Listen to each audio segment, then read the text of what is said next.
While we've debated the merits and the constitutionality of this law for many days now, today we are staring at a bigger problem. And to help us understand the legality of this, I've got a very special guest joining us right now. Mr. Harish Salve, thank you so much for speaking to us here on Mirror Now. Mr. Salve, we know where you stand as far as the legal debate on the constitutionality of the Citizenship Amendment law is concerned. But today we are looking at a second part of this problem, where a big face-off is brewing with more and more state governments saying that they will not implement it at all. Punjab is saying this, West Bengal, Kerala. Is that even possible that a state can block a central law? Tanvi, first of all, let's understand what the states mean by saying we will not implement this law. This law is the Citizenship Amendment Act. Let's put the amendments to one side. The Citizenship Act 1955 is being implemented, and that's what the National Register is all about. If you implement the National Register without this law, all illegal migrants will have to be removed, including those illegal migrants who may be Sikh, who may be Christian, and so on. If this law is implemented, you will only limit the operation of the National Register to the communities not covered by this law, and let's name it. You will therefore limit it to Muslims who have migrated from across the border. So when the states say we will not implement this law is, for example, the state of Punjab saying that any Sikhs who have migrated from Pakistan on account of persecution of the Sikhs will be sent back to Pakistan. I really don't understand this. Is the state of West Bengal saying any Bengali Hindus who have migrated from Bangladesh because of their not being able to practice their religion of Hinduism, or any Catholics or Christians who have migrated from Bangladesh or who migrated from Pakistan and are settled in different parts of India, say, look, we are a minority there, we are a minority here, you treat your minorities well, please allow us to live here. You will throw them out. So that is what you mean by saying I will not implement the Citizenship Amendment Act. Okay. Really, let's talk about the elephant in the room. What you're saying is I don't want to implement the National Citizenship Register. Correct. And that's an old controversy. That's not a new controversy. This act, in fact, opens the door for some people to stay back. What you're really saying is if you're going to start removing Muslims, you're going to start doing that by applying the 1955 Citizenship Act, not by this law. Should you do that or should you not do that is something which has been debated till the cows go home. The Supreme Court has asked the government to implement the National Citizenship Register. And you've seen the counter concerns which the northeastern states have about their demography being affected. So I have not understood why students are protesting the amendment to the law. Okay, let's take it. So let's take it point by point, Mr. Salve. You know, the first aspect, and like you said, before this Citizenship Amendment Act gets implemented, there has to be a larger exercise of a national NRC which needs to be done. Now, for example, yes. Let me clarify. Yes. In implementing the National Citizenship Register, you will now be more relaxed. You will, if there is a Sikh in Punjab who has crossed the border and come in, and he says, yes, I have crossed the border, you will not send him back. Earlier, you would have had to send him back. Correct. If there is a Bengali in Bengal or in Assam who says, I'm a Hindu, our group has come in because we were living in this village and we were being treated badly, we have migrated, whatever. They say we want to be in India. You will say, fine, we will not send you back. So what you're going to do by this law is there'll be some people whom you won't be sending back. This law will not result in sending anybody out. So let's not say implement this law. If the states are literally, if the states say we will not implement this law, then what they are really saying is, along with the Muslim migrants, we will throw out all other community migrants also, which is more draconian. Yes, well, essentially what they, one would assume they mean is that they're not going to bring in the NRC at all. Well, to begin with, let's talk about West Bengal, where Mamata Banerjee says, Mr. Salve. Let's put this law to one side. Mamata Banerjee from day one has been saying, we will not allow you to run the NRC in Bengal. Fair enough. I understand that. I may not agree with it, but I understand that. Why are we talking about this law? Can she block the National Population Register work? essentially, does a state have a power to block implementation of any of this, whether it's the NPR, the NRC, or the CAA? As a matter of constitutional law, the executive power of a state is limited to areas over which the state has legislative competence. And the state has no legislative competence in the matter of citizenship or migration. Okay. I'm also trying to understand how does this work. Essentially, between the NRC and the Citizenship Amendment, if you look at some of these illegal immigrants, the ones who are eligible under the new law, once I am a citizen of this country, Mr. Salve, I am free to travel where I want. I am free to live where I want and work anywhere I want. So how does it work for exemption for the northeastern states? How does it work if a Maharashtra or a West Bengal or a Punjab says, no, I will not allow this? That's why I'm saying, let me clarify. That it is exactly for this reason that migration and citizenship are dealt with the union government, not by the state governments. So if the migration is purely a matter to be dealt with by the union government is the one who decides if a non-citizen is to be allowed to be naturalized and be made a citizen of India. But so let me put it in simpler words. Most experts who defend the law, and I've heard what you've had to say on this, say because this is only about 3 nations and the minorities in those 3 nations. So how can we say that this is anti-Muslim or discriminatory against any religion? Now, those who are concerned say, if you look at the larger NRC, it will help identify all illegal immigrants across the country. And then the government will say, well, 6 of those religions from 3 of those countries are protected, the rest are not. In a sense, does that not sound discriminatory if we link the both and then see what the impact is? Because there's a reason why we are allowing them. There is a ethnic and a historical connection between the people who live in those 3 countries and the people who live in India. The pre-British India and the British India covered Afghanistan, Pakistan, Bangladesh. So they are all, in one sense, they are all Indians. Now, they are now part of independent states, but that state has now a state religion. So we are saying, and that day I saw Arnab Goswami, he read a letter which had been written by Manmohan Singh ji saying that minorities in these 3 countries are being treated very badly. If we recognize that and grant limited relief to minorities, I can understand people saying, all right, we are now running a movement that the government must also allow some other oppressed section from some other country to come in. Correct. I can understand that movement. But to say I will burn buses and I will set fire to people and I will close universities if you implement this law, then basically what you're telling the government is throw everybody out, not just illegal Muslim migrants from neighboring countries. Well, I appreciate you joining us, Mr. Hari Salve. Thank you so much for clarifying, really, when it comes to the legality and the constitutionality of what some of the state governments are claiming they will do by blocking the Citizenship Amendment Act. That being said, let's now put the spotlight on what's happening in the national capital. Let's now put the spotlight on why there have been 2 very, very serious sets of clashes between protesters and the Delhi police on Sunday in Jamia and today in Zafrabad. What's really going on? Why is Delhi on the edge? Now, before we get into that conversation, I want to actually bring to you the details and exhaustive explanation from the various videos and our ground reports from our reporters to help you understand what transpired all of Tuesday. Violent clashes erupted in Zafrabad and Seelampur in northeast Delhi at about 10 a.m. viewers. What started was essentially a peaceful protest by about 4,000 people, we are told.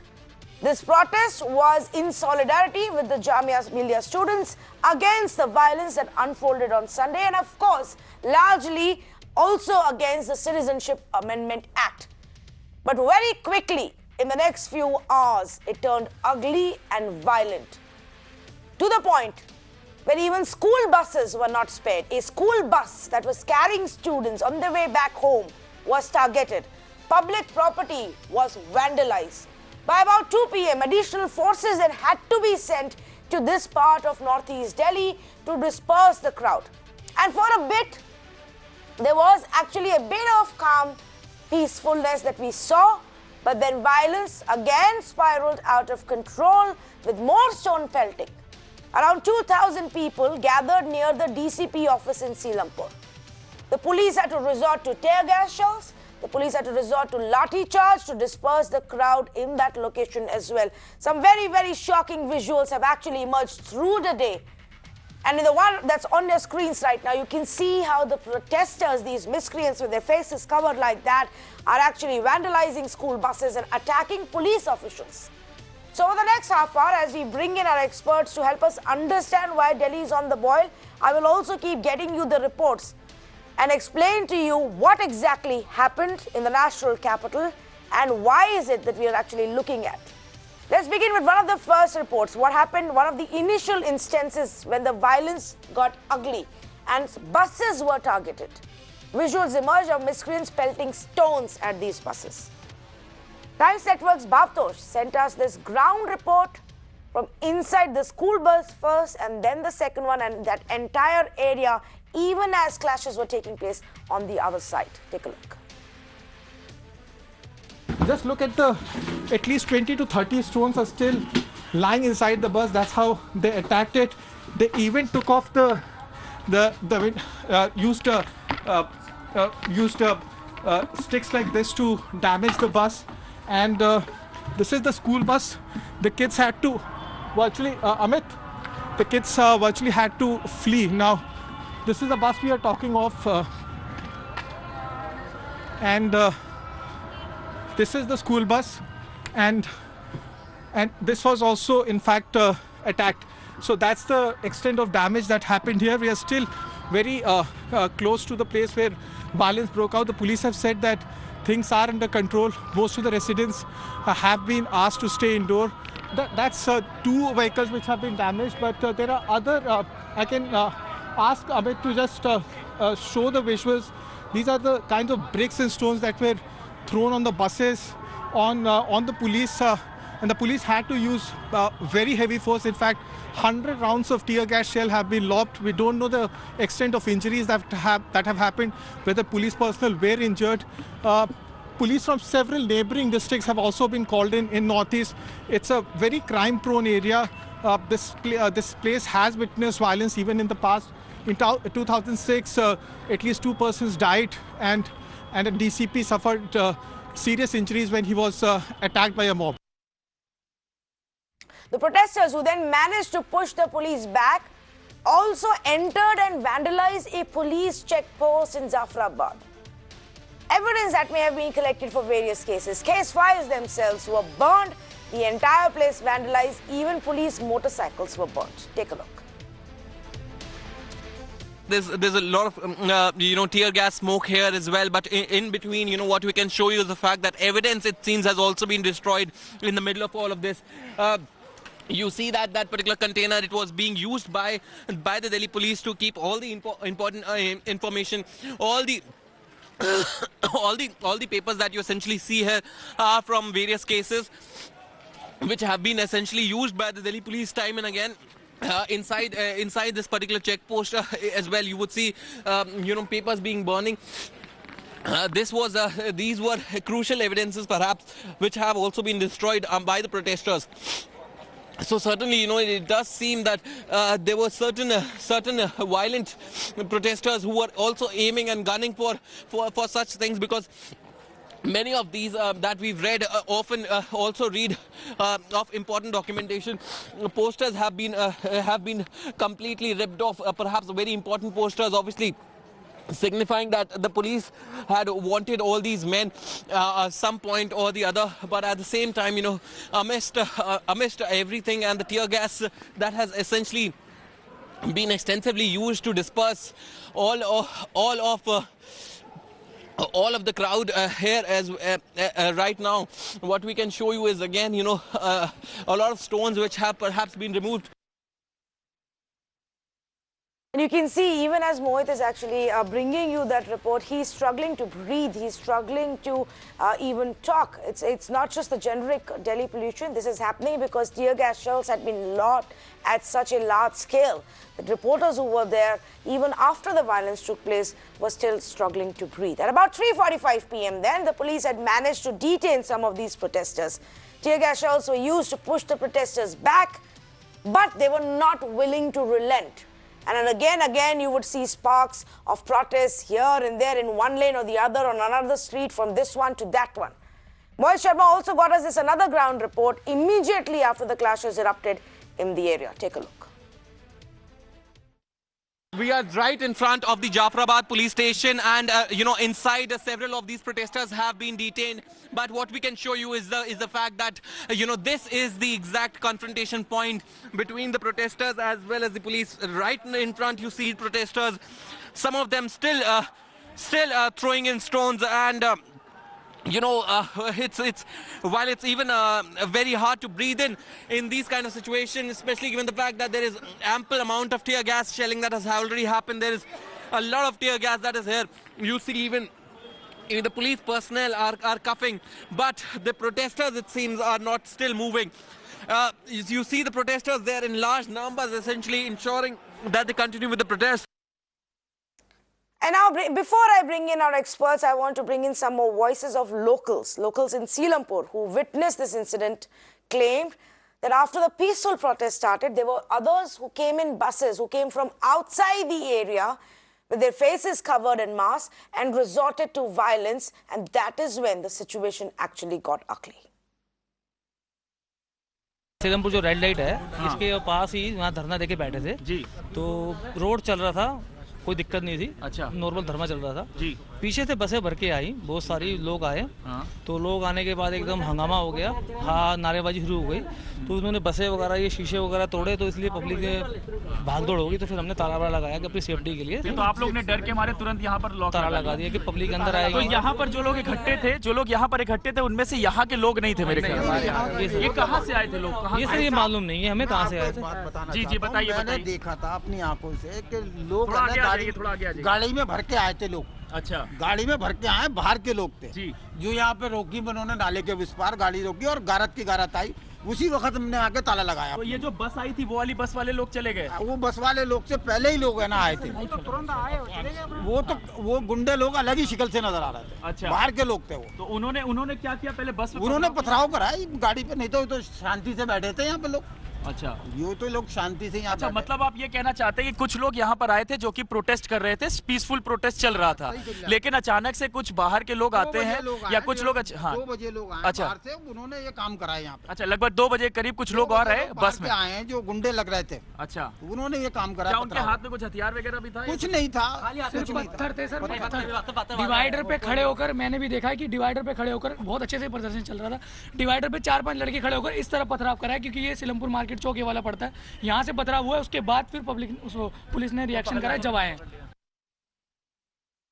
We'll get you more detailed reports. We'll also go across to Alok, who's still in that area, and bring you the latest update as well. But let me quickly also say good evening to Ashutosh as well as Neerja Chowdhury, senior journalist, who are joining us on this conversation. And with me in the studio is also our managing editor, Vinay Tiwari. Vinay, let me begin with you. Perhaps probably not the first time you've seen this kind of a turn of events, but twice now in 3 days in this area. Do we believe when they say that outsiders came from elsewhere, that this is not the people who were protesting originally? It's quite possible, but I think it's very important for us to first explain a little bit to the national audience, a lot of who may not be familiar. And I can almost hazard a guess, a large number of people in Delhi who live in Delhi haven't been to this part of the city either. It's very important to understand what kind of area this is where the violence happened today. And that is why I would start by first of all making a distinction between what happened in Jamia the other day and what possibly has happened today in the northeast of Delhi. Because in the northeast of Delhi is pretty much the worst possible underbelly that you can think of Delhi. It's Delhi's most crime-prone district by their own data. It is also the district which has the highest number of BPL category people living in that. It's the area which is least developed. It's the area that has the maximum number of illegal houses and urban slums that exist in that area. and it is also the most underdeveloped part of Delhi. Places like Maujpur and Welcome Colony and Gonda and Babarpur, they are the most underdeveloped. And the one thing that is common between Jamia Nagar, Batla House and Northeast Delhi is the level of underdevelopment that you see there. Whether it is conscious by design or a sustained ignoring of certain areas that causes that, I don't know.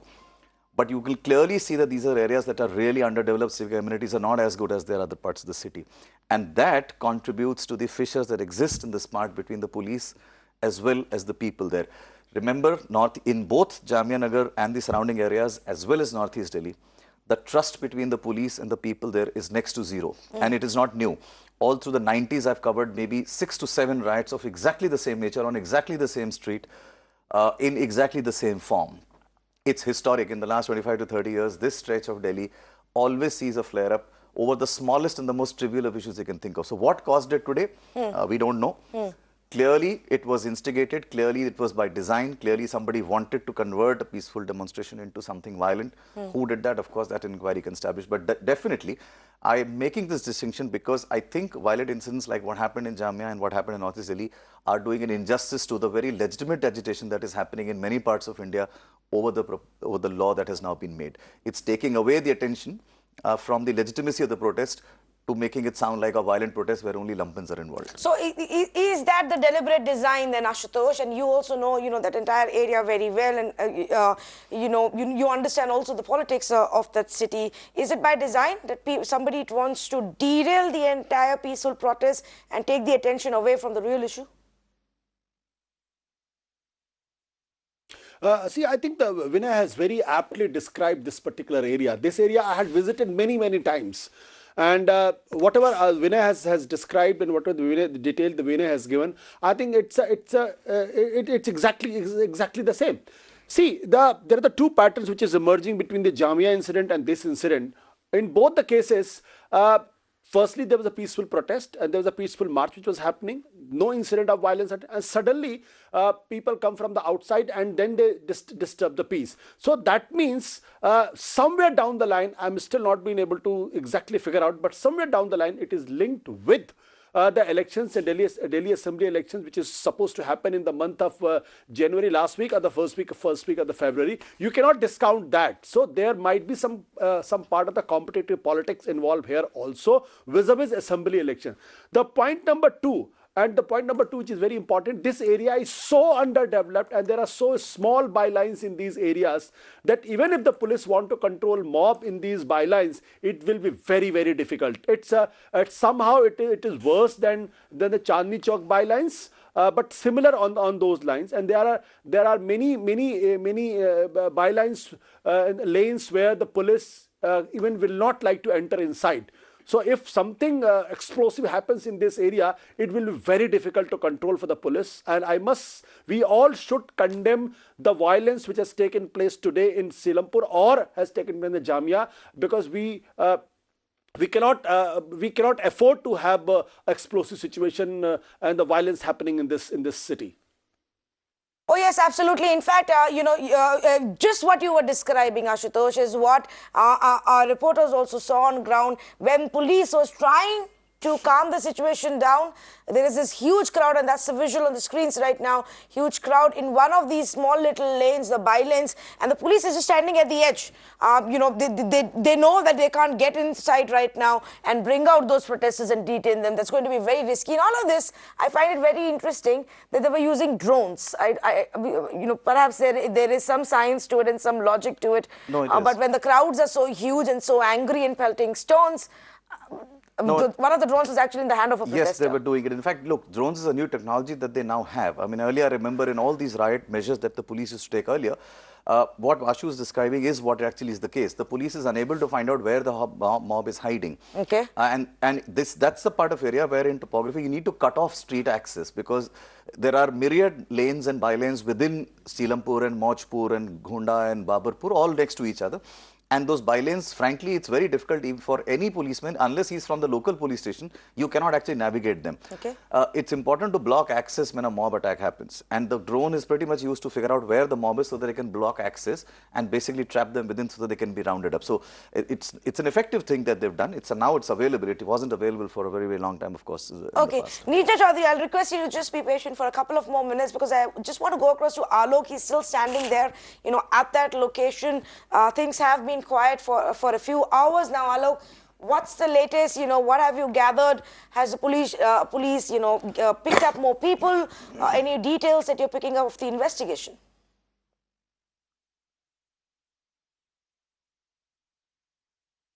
Yes, Tanvi, in fact, I would just like to show you the place where I am standing. This is the same chalk from where this whole violence erupted. Here at that side, another side of that road, the bus, that the school bus came, and when the stone pelting started on that bus, then the whole protest, that was the peaceful protest, turned violent. Then later after that, the police used the force, and then later after that, we all already reported that several vandalism took place.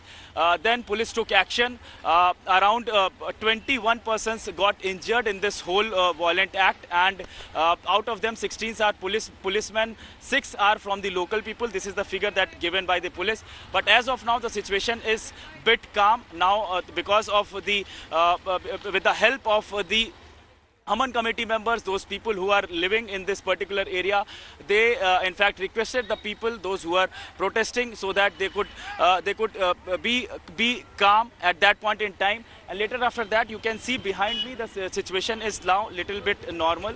You can see the movement of the vehicles as of now. The whole this whole road was blocked at that point in time, and it remained blocked for at least 7 to 8 hours. But now it is opened, and there is traffic movement. On the other side, there is police personnel. The deployment of police personnel are still there. There you can see the police personnel are in their anti-riot gears. So they are still managing the things. They are still stalking the situation. If anything happens, then they will definitely do the action. So as of now, the situation is bit calm and peace, and the peace is restoring in this particular area. We hope this will be continued in the coming hours and in the coming days as well. Back to you. Oh yes, Alok, and you know, thank you through the day for bringing us the stories, bringing us the voices of people, and helping us understand what happened and how it unfolded. In fact, one of the turnaround points was when the police, like Alok was saying, roped in the community leaders, the elders of that area, to try and pacify the crowd. And you know, these elders were then given the loudspeakers to try and calm down and pacify the youngsters who were still very, very agitated and protesting. Police then used even local politicians to come and talk to the crowd. Take a look. These narrow lanes and bylanes, you still see public out there. Obviously, you know, the public curiosity also coming in the middle of police action here, because these are most of them rather are residents of the area, and they had nothing to do with this entire episode. But nevertheless, you know, the sheer curiosity of what is happening here and the fear of whether it could even affect them has led them to come out of their homes. The police very respectfully asking them to just go back right now inside. We had spoken to some of the officers as well. They had said, in fact, that the time was not ripe for them to come out at this particular point. Let the police take action against the unruly mob, against the violent protesters who completely broke all rules and regulations of a protest, and essentially took a camouflage amidst these peaceful protests that was going on in this particular area. Now, it seems that some of the police officers have, these are community members who have been asked to once again go and speak to these protesters and residents to help essentially understand what is going on right here. And once again you see there one of the community leaders obviously asking them to go back. These are the residents who are being asked to go back at this particular juncture, so that they do not have to face the ire of the police in absolutely no manner. you can understand the kind of situation which is essentially, which is continuing here. Sloganeering happening from one side, as well as stone pelting that is taking place actively. On the other hand, you have the police force and the rapid action forces essentially taking action into the matter, so that to ensure that public and private property is not damaged. And what's also interesting is the fact that they are also ensuring that the safety of these residents is somehow absolutely under no circumstances. This is just, just a few minutes of what we saw unfold through the day. At least for 6 hours, this was taking place in the heart of our national capital. Neerja Chowdhury, this isn't about the Citizenship Amendment Act anymore. There is something more at play. 2 clashes in 3 days.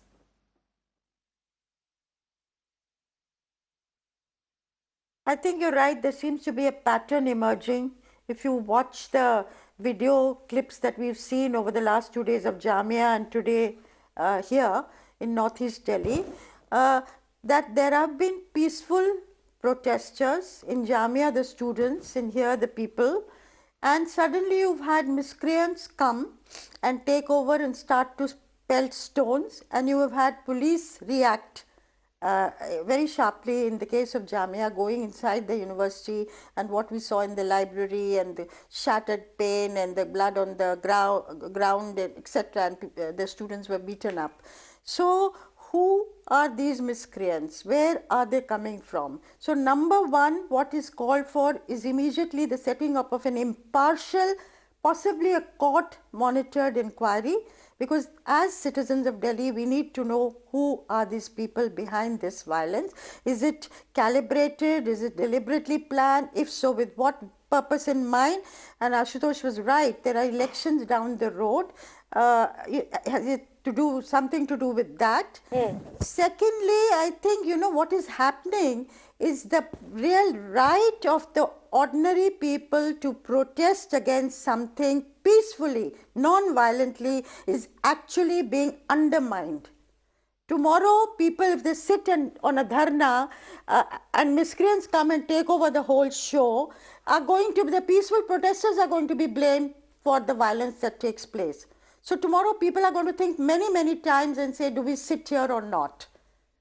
And therefore, what is the purpose behind it? It's a very worrying phenomenon.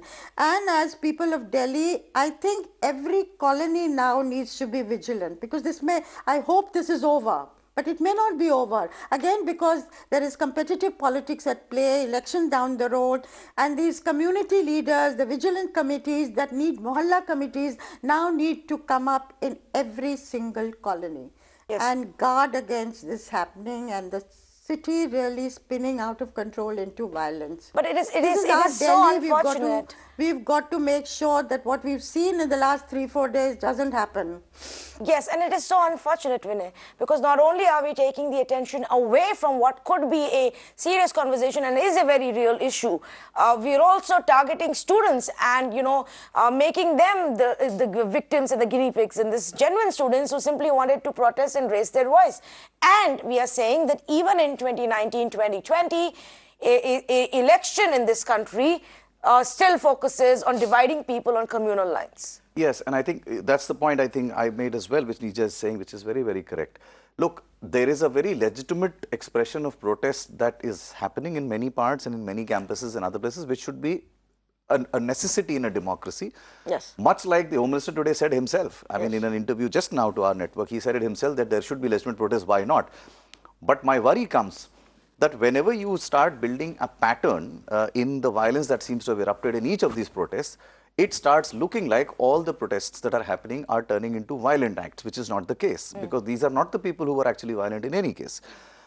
And this kind of organized violence that seems to have happened is one, as Neerja rightly said, is going to discourage people from actually thinking about protesting, which is not good in a democracy. But more than that, it also allows to set and change the narrative. Because now the narrative is that here you have politicians who are dividing the country on religious lines, and look who's going, and they are all violent people who go and throw stones and do this and do that, and all of these allegations get pinned onto one particular community. Remember, in both Jamia Nagar and in Northeast Delhi, sociologically both areas are slightly similar. The only difference being that Northeast Delhi is almost 85 to 90% migrant. Jamia Nagar has a lot of first-born Delhi citizens as well, but Northeast Delhi has almost entirely but for 10% people, everybody is a migrant. That also happens to be the constituency of the BJP Delhi chief, which is Manoj Tiwari. And because the large number of migrants come from UP and Bihar and stay in that part of the city. It's also again an area where and I'm stressing on this point because there is a symbiotic relationship between the trust that people have in the police and the ability and the neutrality of the police in the sense of perceptions having gone down. In Northeast Delhi, the police always had a very tenuous relationship with the people. They never trusted them. But in the last few years or so, the people have also started believing that the police is also biased. And that has made it worse. So if a slightest of provocation, in a situation like this, the police would have been able to control it anywhere else in Delhi. But there they believe that this police is biased and they are only acting against one kind of people and not the other. And that just gives rise to a massive amount of protest and violence in the streets. But very, very dangerous. Look at the way these guys are targeting the policemen, pushing them, hitting them with sticks. We got visuals of many policemen today who were injured, who were bleeding. Some had injuries on their legs, on their head. Now, obviously, in a riot-like situation, it becomes very difficult to handle such a large crowd. But they, you know, repeatedly, they kept trying. At about 4 p.m., and I want to highlight this to our viewers, after the elders of the local community had tried to pacify the young agitated protesters, the sloganeering did stop briefly in Jafrabad area. But police said that they will now have the situation under control, and, you know, they were asking the people to now go back to their houses. And then again, the situation began to, you know, fuel a little bit more. So we have to keep asking this question: who is it who wants to fuel up the sentiments in this area, in Jamia, or across the national capital today? Take a look at this report. What is of absolute most important here, absolute utmost importance here is the fact that all these people retract, they go back to their houses, they move out, and we had shown you, visuals of several of these leaders also which had been called in, essentially to ensure that, these youngsters do not once again take part in any sort of activity, untoward, rather violent activity, and it can be once again, asked to retract to their houses and refrain from, coming out or indulging in any sort of protest, at least for today. So that is something that the police has been saying. You see that the sloganeering has completely stopped. Vinay, you wanted to make a point?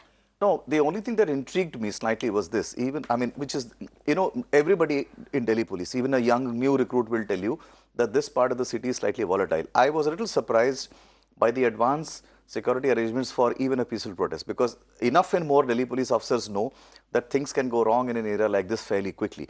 And in the light of what happened in Jamia, my personal sense was I think they were a little underprepared. But we got information in the morning, and our own reporters told us that the police had stepped up the security, that because there were protests in various parts of the city, they were putting out these special teams. Do you believe, though, but in Jamia, in this case, both, there was a bit of an internal failure? I personally, that's my sense. Of course, this is something that we need to probably investigate a little bit more, but my sense is that perhaps there was a slight slower response or approach, or maybe an underestimation of the potential damage that miscreants can make. Okay. Look, I can tell you, it's impossible, and I'm saying this, re-stressing this, it is impossible for a normal protester to try to set a bus on fire. It's a skill. Setting a bus on fire is a skill. It's not, if you and I try and go set a bus on fire, we won't be able to do it. I can guarantee you this. It's a skill that is possessed only by those who are known antisocial elements. And police stations everywhere in any city know who their antisocial elements are. And whenever a situation like this becomes volatile, rounding above such people or keeping an eye on them or detaining them, binding them down, or using externment orders are used regularly by police forces everywhere. Delhi is a commissionerate. They don't even have to go to the civil administration. A DCP rank officer can extern somebody. They are authorized by law to do that. So whether it was done in this case in large numbers in certain parts of Delhi or not, I don't know.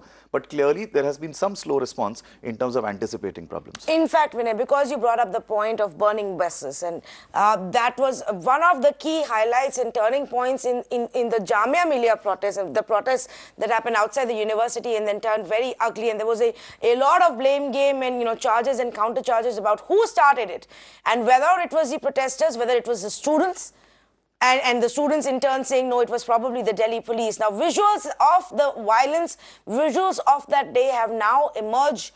This show how miscreants were pelting stones at a bus and then later that bus was set afire. That's the visual. Now, this is what Delhi police will have to investigate and pull out these people and, try and track down these people. But this is how it was done. This was the turning point where the Jamia clash actually began to then turn ugly and went down the hill after that. Now, I want to take this and go across to both Ashutosh and then Neerja Chowdhury. Ashutosh, I think everybody today here agrees that a lot of this probably has to do with Delhi elections and how various political parties may want to play this. Is there a fear then that this kind of petty, dirty, ugly communal politics is only going to escalate from here on because it's probably going to be a close election? See, Tanvi, I think if I remind you that closer to 2015 assembly elections, if you remember, there was an attempt to communalize Delhi, communalize things. I still very distinctly remember in Trilokpuri and also in the northwest Delhi, the one particular area which I'm forgetting. In these two areas, suddenly some whisper campaign happened, some arsoning happened, some stone pelting happened, and this happened just one and a half month before, just before the elections. So obviously there were attempts to communalize the situation and reap the fruits of it. What the Vinay has been saying is very right. If you look at Seelampur, Seelampur is an area where suddenly you see that the politics of certain people suddenly got over. So few politicians, they are feeling existential crisis over there, so they want to retrieve their ground. And this area is I have to restrain myself. This area is an area which is a very big ghetto in that sense. Yes. People are highly illiterate and people are living in abject poverty. And this is an area where if I and you want to walk, we cannot walk 2 steps without being pushed and shoved. It is such so crowded, this area is, so crowded. To driving a car is almost impossible in this area. So police, I think, in my sense, has done some great job. Said that situation didn't go from bad to worse. So my feeling is that yes, it is linked with the assembly election. The point number one. The point number two. Obviously, there is a kind of anguish and anger, and there is a deep rooted a kind of being betrayed. Yes. Betrayed that sense because of the citizenship app. A lot of rumor mongering must have gone to make people very, very emotional about the issues. It just needed a small trigger for the people to come out on the streets and fight. But the police have to identify, because in your story, these bystanders has very clearly said the people have come in the buses. Who were the people who had those buses, and who were the people who threw stones and created a panic-like situation? Yes, absolutely. But then, it comes down to the whole fact of what kind of investigation are we going to be looking at. And again, if the allegations against Delhi police being biased, and then the fight between, Aam Aadmi Party and Congress at one end and the BJP at the other end begins again. And I can already see that happening because, and this is some breaking news which is coming in right now, but we are being told, and these are the details that we're accessing from the FIR in the Jamia case. And in that, a former Congress MLA, Asif Khan, and Ashu Khan have been named in this FIR that has been filed in the Jamia Millia violence case. The FIR says the former Congress MLAs Asif Khan and Ashu Khan and 4 other people were found to be instigating the people and provoking the students. And Neerja Chowdhury, on day one, there was a lot of, also reports and speculation and questions being raised against Aam Aadmi Party's Amanatullah Khan and the speeches that he had delivered there, and that became a huge issue. Now, the FIR that has been filed by the Delhi police is actually naming people linked to the Congress party. So, obviously, there is going to be a lot more of politics on this. Yeah, absolutely. There is going to be, until the elections are held, we may see an escalation of this back and forth, and I hope it will not lead to violence. But you know, as I said, for public confidence, to create that, I think it's very important at this stage to have an impartial inquiry. As I said earlier, even a court-monitored inquiry for the people of Delhi and the people of India to know what is going on behind the scenes, who's creating this violence and for what purpose. That is point number one. Point number two, you know, other colonies could be as vulnerable, could have the same kind of profile that Selampur has or Jamia has. And are we prepared? Is the central government prepared? Is the police prepared? Are the intelligence agencies prepared? Are the community leaders prepared? Particularly as we are going for a very highly competitive election. Delhi is only 7 Lok Sabha seats, but its importance goes way beyond those 7 seats. Yes. Particularly today, particularly in 2020, where we are. So I think that the vigilance, to be as citizens vigilant and to demand that these things happen. I think we must do that. Yes, in fact, you know, that's exactly the point that I was going to raise and come to you, Vinay. The central government may do and should do what it has to, and so does the Delhi police. And perhaps at some point, if it has to be an impartial inquiry, if the courts have to step in, but the people have to be careful. The people have to be made aware, and perhaps that's where a lot can be done from our end to bring out these detailed reports, which are simply factual reports of what's happening, of what is being told to us, of what we are seeing on ground, and people need to be aware of the rumor mongering. The speculation, you know, in this age of social media, there is so much of, you know, false information that then starts to do the rounds when you see such a sensitive situation. That's right. And I think the big difference that has happened, even though Northeast Delhi has always been volatile and has had a history of skirmishes, I think the one thing that has completely changed the game is the presence of social media and the access that people have to information, and most of the times misinformation that spreads very, very quickly. That is one. But I have one question which I've asked every single you know, analyst or whoever comes. Just think about this. Through the 90s, and in fact even earlier, there was one other part of Delhi which was actually considered to be a bit of a cauldron where riots could happen very quickly, and that was the walled city area. You had places like Turkman Gate, or you had even Chandni Chowk where Ashu contested from at one stage, or Balli Maran or Matia Mahal, where riots would happen, or at least clashes would happen with the police. That has completely ended. You barely hear of any skirmish between the police or even communities in the walled city area, even though places like Jamia and places like Selampur have remained tender boxes, and there is a reason why that is happening. 3 things have happened, and I think that is a lesson on how to fix a particular problem where elements may come in and actually start misusing a situation to create their political space. Yes. So we keep it on the boil because of politics. Absolutely. So the one because Jama Masjid area or the Wall City area also has more older generation families who've been there around for a long time, and the so-called mohalla committees, or the community elders, have a greater hold over people in that area. That is one big difference. Northeast being a largely migrant area, there is no one who's really guiding it. People like Chaudhry, Mateen Ahmed and all old leaders, but obviously there is a large section of migrants that come in. The other thing that has changed is the people of Walled City who live there have also developed a very strong commercial interest in that very area. So they have their own businesses and their own shops and their own establishments in that very area. And whenever there is a commercial interest that gets entwined with somebody's social structure, you will find the propensity to quell violence is better than some place where you really don't have any emotional connect. In Northeast Delhi, there is no emotional connect that anybody really has with that place. They are here because they're either doing some odd job or a menial job, or they are drivers or the helpers or plumbers, but they really don't have any emotional connect. And I think it is important to understand that in a city like Delhi, you need to start building maybe commercial or emotional connect by actually developing these areas, because otherwise you will continue to have this large section of Delhi which will remain a tinderbox. Walled City has developed commercial interests of residents, and that's why you will see that nobody wants to burn their own shop or their own establishment. You know, to the point that you made, and actually this was displayed by the locals who live there, by the seniors, citizens and the elders that you're talking about, who have lived through many of such instances and violent instances and riot-like situations, and the police actually used those elders to come out and pacify the crowd. And I've said it earlier, but I cannot emphasize on this enough.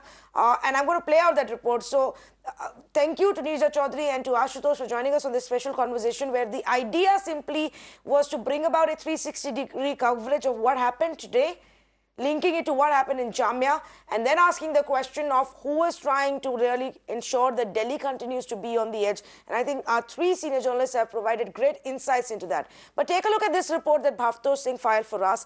And this is towards the evening at about 5 o'clock, where the police decided to retreat from one of those spots where the violence had erupted. And they decided to let the elders of the community take stock of the situation, try and appease and convince the youngsters to now stop and go back to their homes. The police, despite the tension in that area, did take a step back, retreat, and let it to the society to just pacify the youngsters and end this violence. Take a look. Police is preventing the locals from coming out. In fact, they have been told to go back, because things are in fact very tense at the place where we are. We are at the main road of Zafrabad, where at least a 400-500 strong crowd is raising slogans continuously against Delhi police. Elders are telling them to go inside, but things are definitely better. There is slight relaxation in the deployment. Many of the officers who were deep inside Zafrabad and also in the congested lanes have now come out. All shops and markets are shut. Residents have been told to be inside.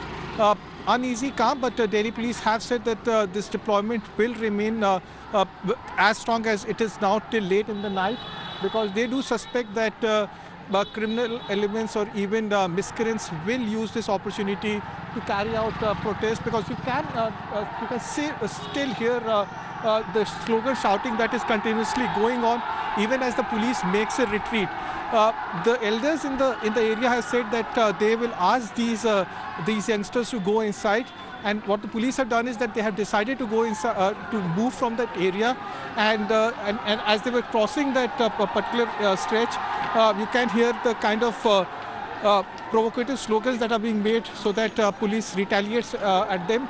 But it has been decided by the police to just move out of the area and let the elders and let seniors tell them about. In fact, there is some of the protesters have come out on the streets, but for some reason the police have decided to move from the area. So things are slightly tense, but the police have said that assurance has been given to them by ex-MLAs as well as some local leaders that they will ask these youngsters to go inside. They have now come out again on the streets. Well, that was towards the end, and then at some point gradually we saw tension there going away, and sentiments and emotions being kept under check, and violence coming to an end. So that's essentially what happened in the national capital today. Like our journalists and experts were pointing out, one can only hope that we don't see any more of such instances in the national capital or anywhere else in our country.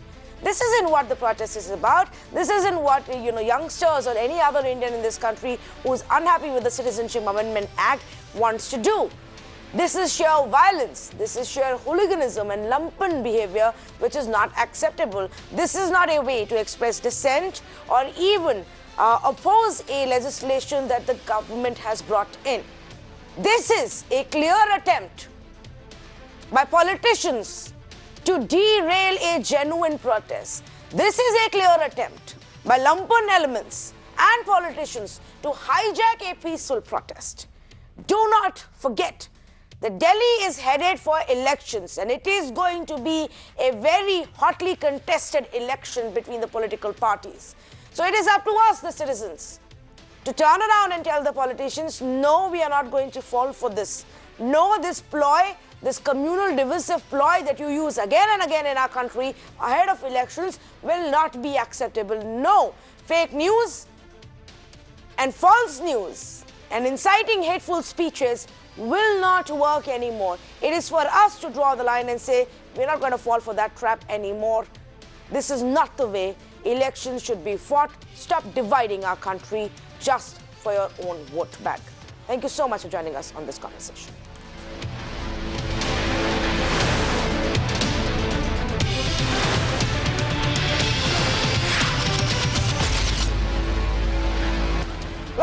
as the big focus remains on the Citizenship Amendment Act, the protests against it and the protests in Jamia that then turned into a nationwide protest across 22 universities. Let's get you one of the biggest voices that matters on this issue, the Home Minister of our country. Amit Shah, in an exclusive conversation with Times Network, reiterated today that no, the government is not going to withdraw this bill, the government is not going to withdraw this law, irrespective of what the opposition is demanding, that it is not discriminatory. And yes, he also defended the action by Delhi police, saying that students were not the target, but those who resort to arson and those who resort to stone pelting will be dealt with strictly. Take a look. Protest Jammu and Kashmir से आसाम चले गए और आसाम से दिल्ली तक आ गए। पहले Jamia Millia university में और आज सीलमपुर में भी काफ़ी प्रोटेस्ट हुए हैं। ये प्रोटेस्ट का कारण सब कह रहे हैं कि ये सिटीजनशिप अमेंडमेंट एक्ट है जो सरकार ने पार्लियामेंट में पारित करा है, लेकिन ये उनका कहना है कि मुसलमान और हिंदू भाइयों में भेदभाव करता है। मैं ऐसा नहीं मानता। ये जो रिएक्शन आ रहे हैं इसके दो कारण हैं। एक तो कुछ पॉलिटिकल पार्टियां इसको हिंदू और मुस्लिम के बीच में इससे भेद बनाना चाहती है। एक कारण ये है जिसके कारण वो लोगों को गुमराह कर रहे हैं, और दूसरा कारण है एक प्रकार की इनके अपप्रचार के कारण भ्रांति खड़ी हुई है। ये दूसरा कारण है। मैं आपको डिटेल बताना चाहता हूं कि सिटीजनशिप अमेंडमेंट बिल जो है उसके अंदर कहीं पर भी किसी की नागरिकता लेने का, वापिस ले लेने का प्रावधान ही नहीं है। इसके अंदर नागरिकता देने का प्रावधान है। नागरिकता किसको देनी है? नागरिकता बांग्लादेश, पाकिस्तान और अफगानिस्तान से आए हुए 6 वहां की रिलीजियस माइनॉरिटी जिन पर धार्मिक प्रताड़ना के कारण जिन्होंने भारत में आए हैं, शरण लेकर आए हैं, उनके पास ना कोई दस्तावेज है, ना कोई ट्रैवल डॉक्यूमेंट है, ना पासपोर्ट है, कुछ नहीं है, और सालों से नर्क की जिंदगी जी रहे हैं वो लोग। उन लोगों को नागरिकता देने का प्रावधान है। लोगों का कहना है कि ये तो सिर्फ कर्टन रेजर है, क्योंकि बाकी जो पिक्चर है वो एनआरसी है, वो नेशनल रजिस्टर फॉर सिटीजन्स है, और उसमें ये पहल करके आप हिंदुओं को इस देश का सिटीजन बना दोगे और फिर एनआरसी ले आओगे और मुसलमानों को बाहर ले जाओगे। ये फियर है। ठीक है, चलिए, ये फियर। तो एनआरसी का प्रोविजन कौन लेकर आया? भाजपा लेकर आई है क्या? ना जी, कांग्रेस पार्टी लेकर आई। 1985 में आसाम समझौते के अंदर एनआरसी इस देश में लागू किया जाएगा, आसाम में लागू किया जाएगा, इसका वादा श्री राजीव गांधी ने किया।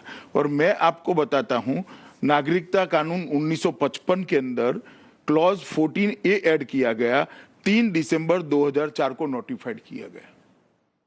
किसकी सरकार थी? यूपीए की।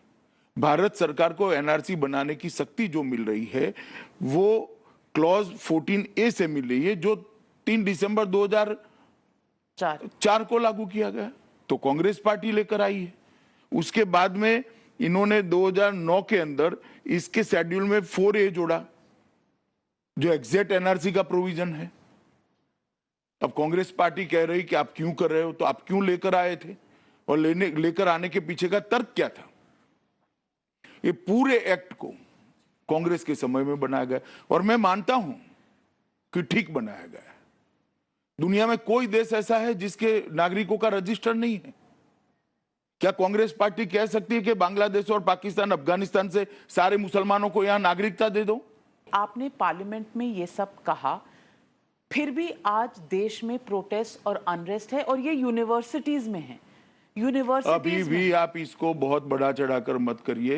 यूनिवर्सिटीज का मतलब आपको भी मालूम है, मुझे भी मालूम है। 400 से ज्यादा यूनिवर्सिटी है, उसमें से 22 यूनिवर्सिटी में रियल प्रोटेस्ट, 5 यूनिवर्सिटी में, जामिया मिलिया में है, जवाहरलाल नेहरू यूनिवर्सिटी के कुछ बच्चे जुड़ गए, लखनऊ की यूनिवर्सिटी में, और ये अपने अलीगढ़ मुस्लिम यूनिवर्सिटी में। बाकी सारों ने एक प्रचार चल पड़ा कि बच्चों पे कार्यवाही की। कोई स्टूडेंट पे कार्यवाही नहीं की। जो दंगा करते उस पर कार्यवाही होगी ही होगी। कैसे लॉ एंड ऑर्डर संभलेगा? तो आप समझते हैं कि बच्चों के साथ जो कार्रवाई हुई वो दिल्ली पुलिस को करनी चाहिए थी? क्या उनको जामिया मिलिया के अंदर जाना चाहिए था, लाइब्रेरी में घुसना चाहिए अभी भी था? मैं कह रहा हूं कि जो लॉ एंड ऑर्डर की सिचुएशन का भंग करेगा या तो जो सार्वजनिक प्रॉपर्टी और जनता की प्रॉपर्टी को नुकसान करेगा, उसके रोकने का प्रयास पुलिस ने करना ही पड़ेगा। यूनिवर्सिटीज के अंदर जाके विदाउट परमिशन? पत्थर कहां से आए? प्रॉक्टर और अब तो अब साबित भी होने लगा है, अंदर ढेर सारे लोग जो स्टूडेंट नहीं थे ऐसे भी घुसे थे अंदर। बहुत सारे लोग ऐसे भी अब आइडेंटिफाई भी हो रहे, वीडियोग्राफी से आइडेंटिफाई हो रहे। इतनी सारी चीजें जल्दी जल्दी लाना, एक सोसाइटी को टाइम नहीं चाहिए क्या कि जो स्टेटस को इतने सालों से चलता और सारे कदम के बीच में क्या समानता है जी? आर्टिकल 370 कश्मीर के लिए है, आज वहां कोई प्रॉब्लम नहीं है, शांति है, आराम से लोग रह रहे, कर्फ्यू खुला है और कई महीनों से खुला है, कोई तकलीफ नहीं है। क्या प्रॉब्लम क्या है यार? तो आसाम में क्या प्रॉब्लम है? आसाम में एक बहुत बड़ा आंदोलन हुआ था जिसका आधार विदेशी शरणार्थियों को रखना या नहीं रखना वो था। दो हिस्से थे, एनआरसी था लाना और दूसरा आसाम की अस्मिता को प्रोटेक्शन के लिए क्लॉज 6 का अनुपालना करना। कांग्रेस पार्टी ने 1985 से आज तक क्लॉज 6 को कभी छुआ ही नहीं। भारतीय जनता पार्टी की सरकार आने के बाद क्लॉज 6 की कमेटी बनी, 2019 में फिर से हमने कमेटी को रिवाइव किया और आज असम के मूल लोगों की अस्मिता को, भाषा को, उनकी संस्कृति को, उनके पॉलिटिकल रिजर्वेशंस को और नौकरी में उनके संख्या बल को प्रोटेक्ट करने के लिए क्लॉज 6 पर एक कमेटी काम कर रही है। हमने किया ही है, मगर 2 दिन तक एक बहुत बड़ी अफवाह चली कि एंडलेस है। एंडलेस नहीं है। 31 दिसंबर 2014 तक जो शरणार्थी आए उन्हीं को नागरिकता देनी है, ये एंडलेस नहीं है।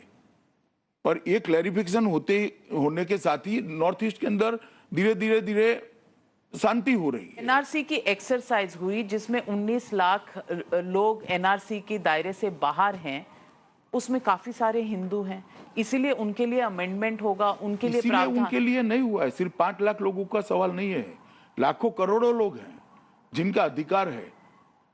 मैं तो आपकी चैनल को कहता हूं, जरा उनकी बस्तियों में जाकर भारत को दिखाइए कि किस स्थिति में रह रहे। अफगानिस्तान से आए हुए सिख दिल्ली में ही है, आप दिखाइए उनको जरा। जो यहाँ हरियाणा और दिल्ली की बाउंड्री पर एक दलित पाकिस्तानियों की बस्ती बनी है, जरा वहां जाकर देखिए कैसे रह रहे हैं। तीसरी पीढ़ी आ गई, नागरिकता नहीं मिली उनको। ये सिचुएशन अंडर कंट्रोल कब तक आ जाएगी? आपके हिसाब से, आपकी रिपोर्ट से ये सिचुएशन और इस तरह कब तक इतनी टेंस और टॉट रहेगी? देखिए, ऐसा कुछ नहीं कह सकते, मगर by and large situation control में है। पूरे नॉर्थ ईस्ट के अंदर अब शांति हो चुकी है, बंगाल के अंदर भी अब शांति हो चुकी है, दिल्ली में 1-2 जगह पे आज घटनाएं हुई है। मगर मुझे भरोसा है कि माइनॉरिटी के लोगों के पास भी ये बात पहुंचेगी, वो भी इस बिल को स्टडी करेंगे, सिर्फ नेताओं के बहकाव में नहीं आएंगे कि हकीकत में ये बिल से भारत में रहने वाले मुसलमान का, भारत के नागरिक मुसलमान का क्या नुकसान है। इवन एनआरसी से भी भारत के नागरिक मुसलमान का क्या नुकसान है। आपने Well, in fact, you can watch the entire detailed conversation that we have with the Home Minister at 10:30 p.m. tonight here on Mirror Now. But for now, we are completely out of time on this edition of the Urban Debate. So let's take you across to Sanjana Chauhan joining us on the last word. Sanjana, what's on the menu tonight? Tanvi, the Bihar Chief Minister Nitish Kumar seems to think that pornography is why there are increasing crimes against women in India. But it isn't quite adding up, and we're going to take a closer look at the correlation, if any, and understand what's really needed. So most people, Tanvi, they view pornography, they're not sexual predators. But most sexual predators are sexual predators regardless or not of whether they've watched porn. So is this going to make any sense? That's what we're going to figure out tonight on The Last Word.